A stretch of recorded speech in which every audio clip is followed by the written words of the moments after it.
No se diga más por Top Latina. Nuestro amigo y compañero Yatsel Román, vicepresidente ejecutivo del Centro de Análisis de Políticas Públicas. Bienvenido, hermano.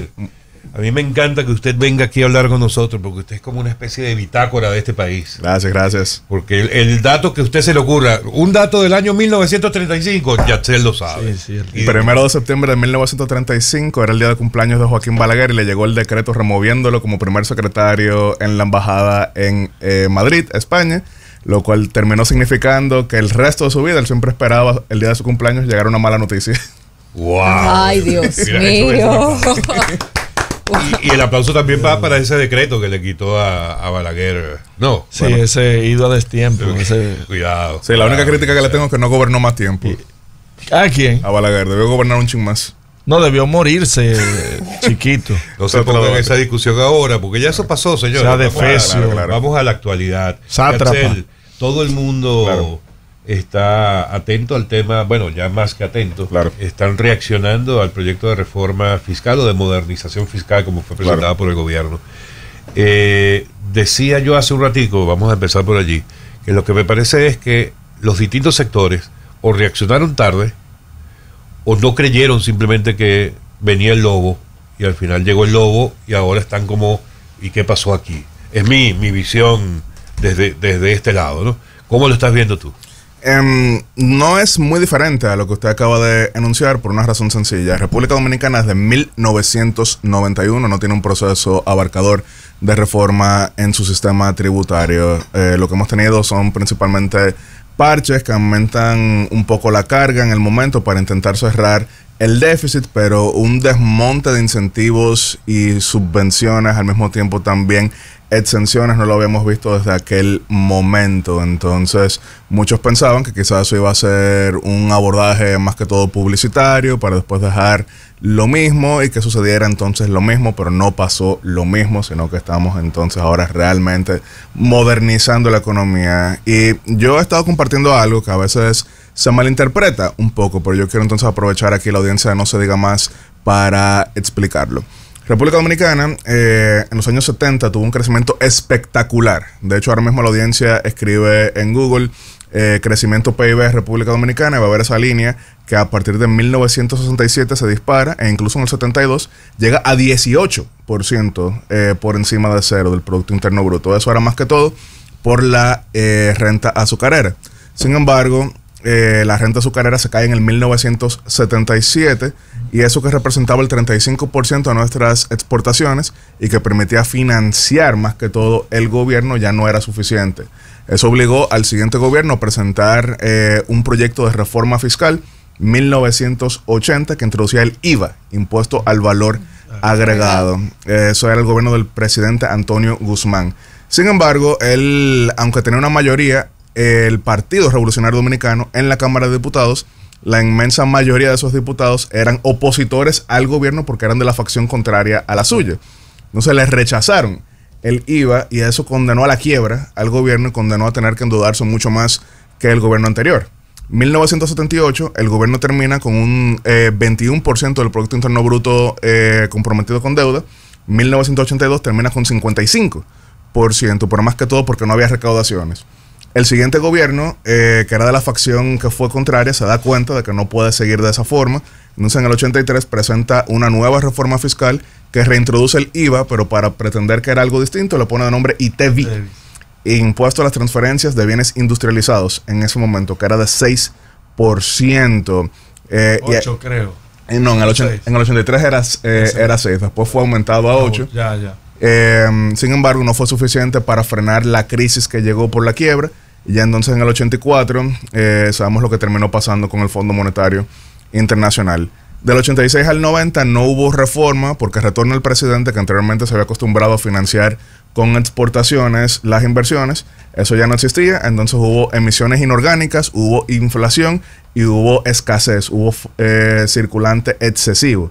Eso lo obliga a tener que hacer una reforma en el 91 que fue la más abarcadora, fue la que transformó la economía, disminuyó el impuesto sobre la renta, transformó el ITEVI, al mismo tiempo también transformó el sistema arancelario, el sistema laboral y demás, y de haber crecido 5 puntos por debajo de cero en 1991 91, ya en el 92 crecimos 12 puntos por encima de cero y eso permitió financiar las transformaciones en el país. Fue la reforma más impactante, incluso seguimos viviendo de ella hasta el día de hoy.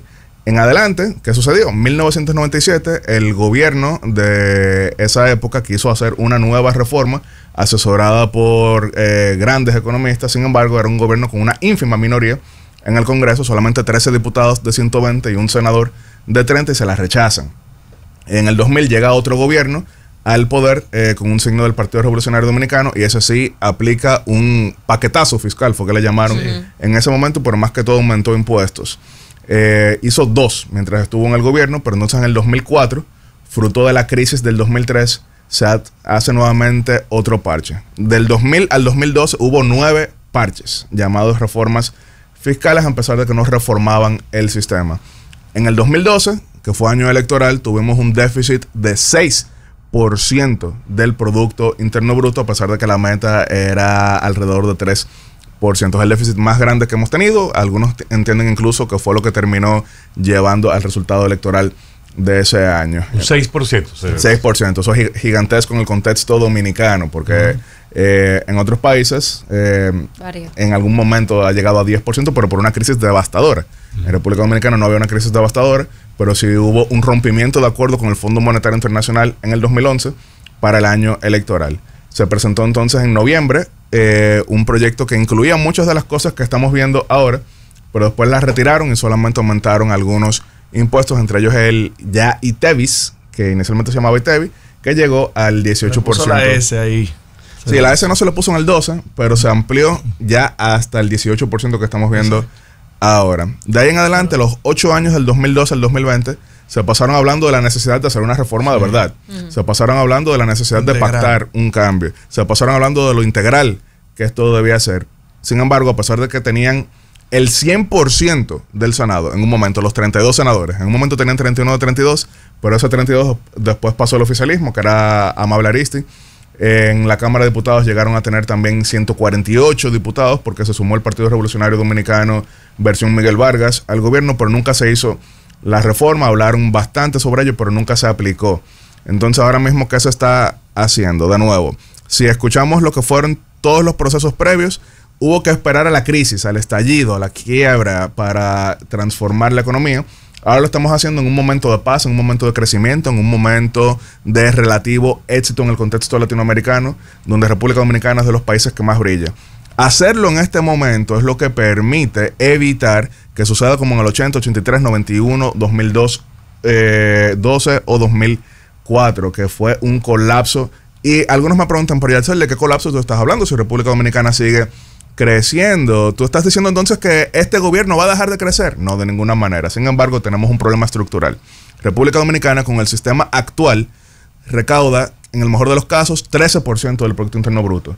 Pero con todas las reivindicaciones que necesita el país, tenemos que gastar cerca de 20% del Producto Interno Bruto. ¿Cómo se cierra ese déficit estructural? Pues emitiendo deuda, y la deuda se está volviendo cada vez más cara. Entonces, si República Dominicana implementa, como estamos haciendo, esta reforma, lo primero es que se disminuye la necesidad de deuda. Segundo, podemos entonces también acceder a deuda con intereses más bajos y podemos aumentar lo que es la inversión, que ahora mismo en República Dominicana ronda un 2% del Producto Interno Bruto, y la meta presentada es volver al 5% del Producto Interno Bruto. ¿Y qué es la inversión? Infraestructura. ¿Qué es la inversión? Salud.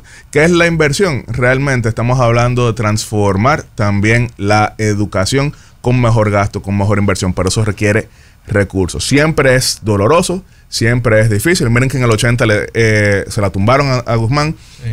Jorge Blanco lamentablemente pues fue puesto totalmente contra las cuerdas.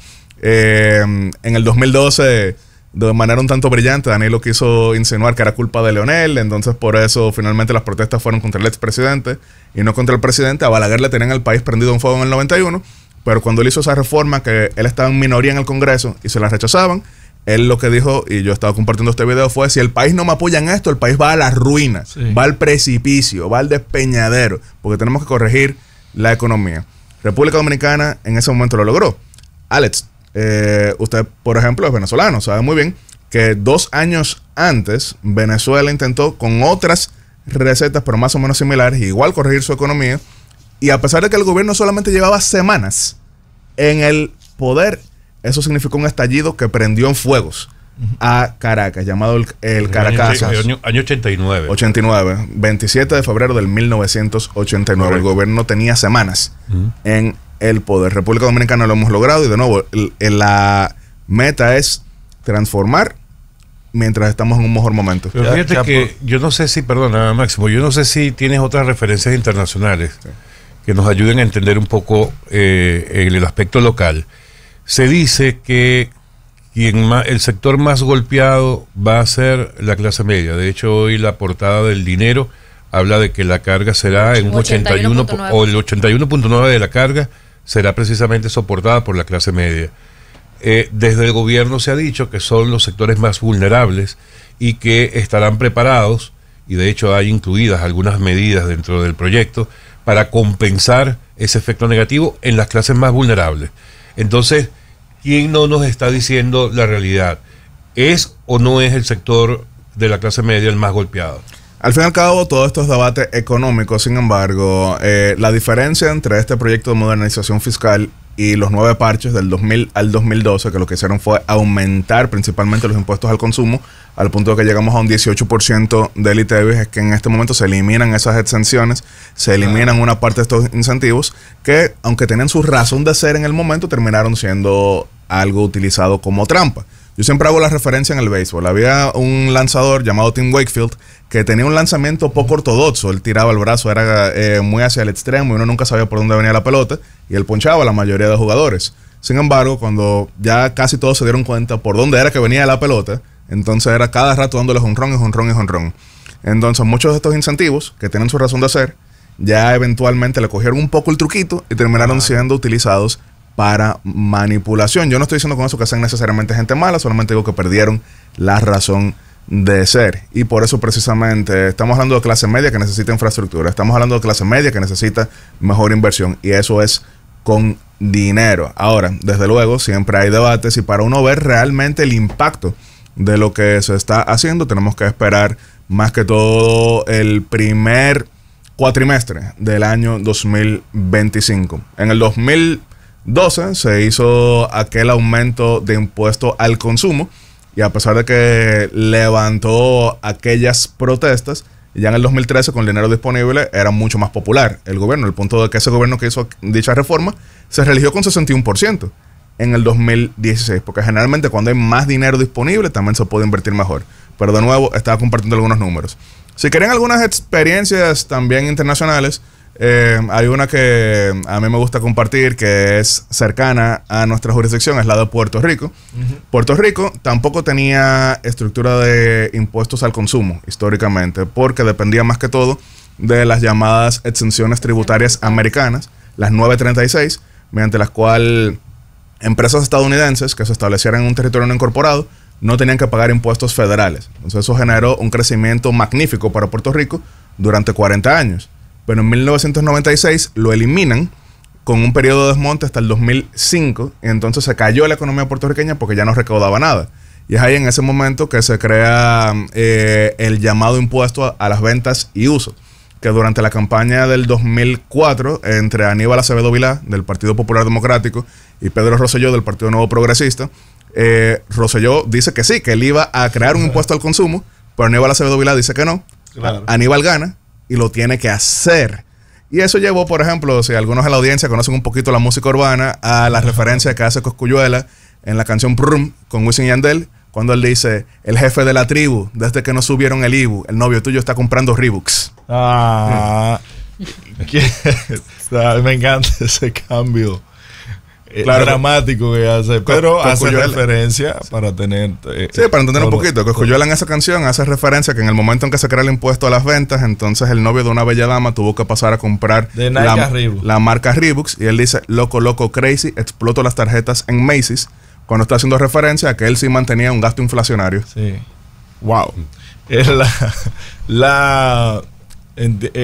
el mismo, yo hablaba que se presenta la reforma, cuánto se plantea recaudar, pero también se plantea en qué se gastaría eso, que yo lo vi como algo innovador, porque le va a permitir al ciudadano, al contribuyente, poder fiscalizar luego al Estado de si hizo uso o no de esos fondos. Efectivamente, estamos hablando de 120 mil millones de pesos más que se estarían recaudando, y se habló ahí, desde luego, en infraestructura, se habló en salud y se habló en protecciones sociales. Seguridad también, dentro de todo, es lo que permite fiscalizar y dar seguimiento, porque a veces la gente se pregunta, bueno, ¿el dinero dónde fue? Que también tenemos que marcar la diferencia. En el 2012, cuando se presentó el parche, hubo aquel déficit de 6%, el déficit más grande que hemos tenido, no solamente en año electoral, sino en general. Sin embargo, cuando llegamos a mayo de este año, que era el momento de la votación, teníamos el déficit más bajo desde 1994. Incluso una parte del tiempo estuvimos en superávit primario, efectivamente. Entonces se ha dado el ejemplo, y cuando digo que se ha dado el ejemplo, estoy hablando de que, por ejemplo, se ha anunciado consolidación de instituciones, fusión de algunas, eliminación de otras, disminución de la Cámara de Diputados. Se está apretando el cinturón. Y yo sé que algunos en la audiencia ironizan y dicen, bueno, se lo está diciendo porque tiene una inclinación oficialista. Si fuera opositor, estaría aquí maldiciendo y golpeando la mesa.